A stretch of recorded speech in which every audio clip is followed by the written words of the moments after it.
തയമ്മും ചെയ്യേണ്ടത് രണ്ട് സന്ദർഭത്തിലാണ്. ഒന്ന്, നമുക്ക് വെള്ളം ഉണ്ടാവും പക്ഷെ നമുക്ക് ഉപയോഗിക്കാൻ പറ്റാത്തതായ രോഗങ്ങളോ മറ്റോ നമുക്കുണ്ടാകും, അവിടെ തയമ്മും ചെയ്യാവുന്നതാണ്.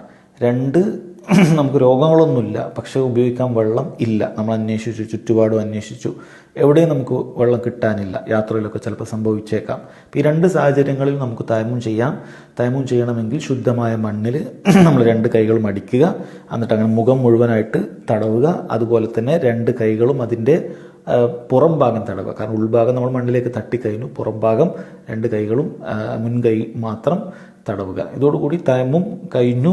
നമ്മൾ ചെറിയ ശുദ്ധിക്ക് വേണ്ടിയിട്ടാണെങ്കിൽ ആ നീയത്തിൽ ചെയ്താൽ നമുക്ക് നിസ്കരിക്കാം, ഒക്കെ ചെയ്യാം. ഇനി വലിയ ശുദ്ധി സംഭവിച്ച ആളുകൾക്ക് പോലും വെള്ളം ലഭിച്ചിട്ടില്ലെങ്കിൽ ആ നീയത്തിൽ തയമ്മും ചെയ്താൽ നമുക്ക് വലിയ ശുദ്ധിക്കും അത് മതിയായതാണ്, അവർക്ക് നിസ്കരിക്കാം, ഒക്കെ അതുകൊണ്ട് ചെയ്യാവുന്നതാണ്. പക്ഷെ വെള്ളം ഇല്ലാത്ത അവസരത്തിൽ മാത്രമാണ് അത് പ്രത്യേകം ശ്രദ്ധിക്കണം.